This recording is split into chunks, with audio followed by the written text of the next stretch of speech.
So this is one of the things that we all have to deal with. What are we looking at up here on the screen? Red flags. Red flags, right? Now, when we talk about red flags, what are we really talking about with this population? Barriers. Barriers. Good. Concerns, right?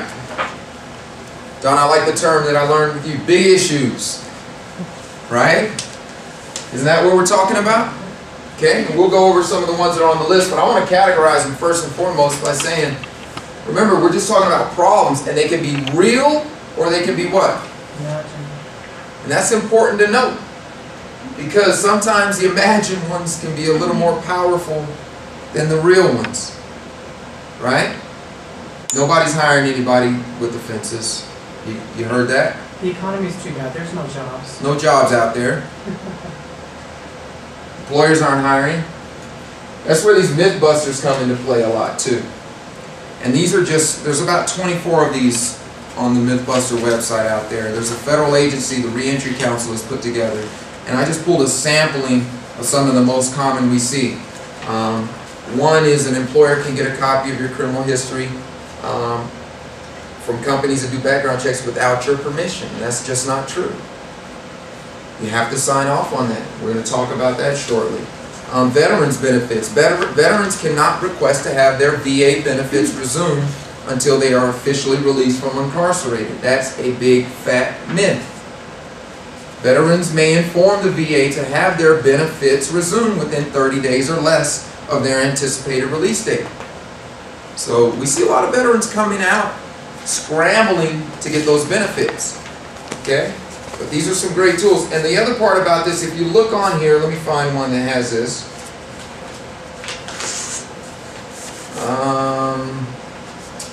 I may not have. Yeah, usually on the more information tab, sometimes they have more information for persons who qualify for these programs.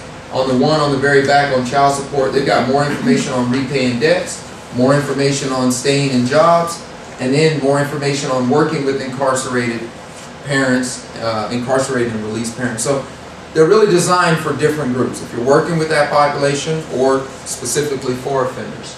But yeah, you're right, Sheila. Sometimes those imagined big issues can really, they can be more powerful.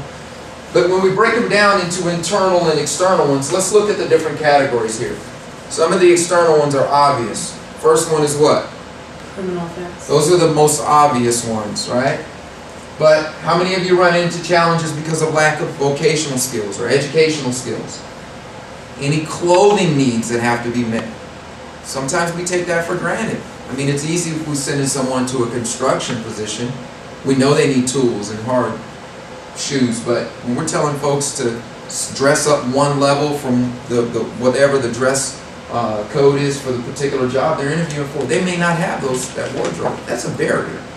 And clients won't always tell you clearly that no, I'm not going to do that, or I'm not able. They'll just say, oh, I wasn't able to go.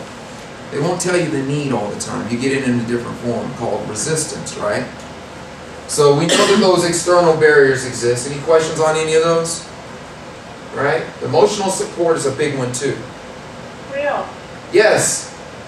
Here in El Paso County, we're finding that a lot of our clients, when they get out, have tattoos. We have several clients that are tatted from their head to their toe. Right.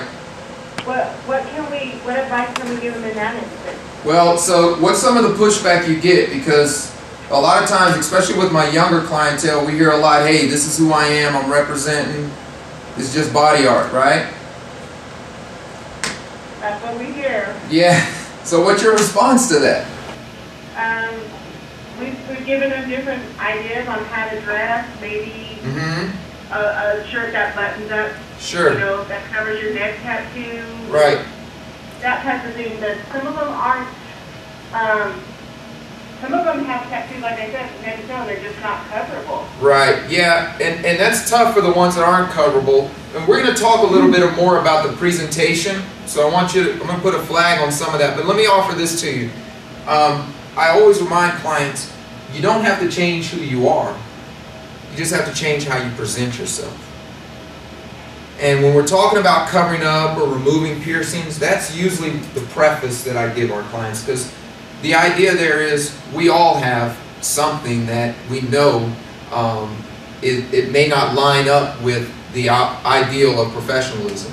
The goal of it is to present ourselves in the best way.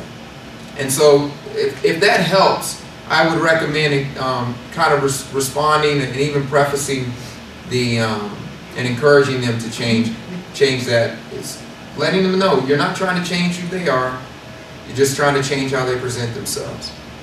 We're going to talk a little bit more about that, okay? Because we're going to get into workplace equity. Okay. So internal there, just going back real quick, these are important.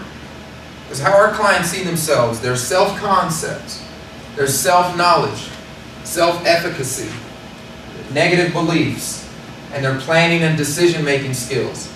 These are at the root, those thinking behaviors. We talk about cognitive behavioral therapy, one of the evidence-based practices that's employed when you're working with offender populations. These are the things that's trying to be addressed there. And I didn't get into many details, but basically we're talking about what's the belief system that's driving the thoughts and feelings that manifest in the behavior. So if I don't believe that any employers are hiring offenders, I don't care how nice this job search plan that I just got from you, Sheila. I'm not getting out of bed tomorrow because it's going to rain. They're not hiring anyway. Or, Bonnie, maybe that one rejection or that no callback is just enough for me to go, ah, I told you. And one of the things we do is, the DOC has a great curriculum around this and some statistics, but being able to pull statistics and show X number of percentage of employers are hiring, but do it in a multiple choice in your presentations. Ask the offenders, what percentage of people do you think are hiring, of employers are hiring people with offenses, regardless of the type of offense. And we've got some of those coming in that DOC outlook. And it's amazing to me when we go through that, what their attitude around that. Folks will tell you 80%, Bonnie, of the employers aren't hiring. And I'm like, you really believe that? Why are you here today? Well, I never, yeah, we got to check that. Those negative belief systems really drive the behavior. And a lot of times we deal with the symptoms of the issue. We've got to get down to the root.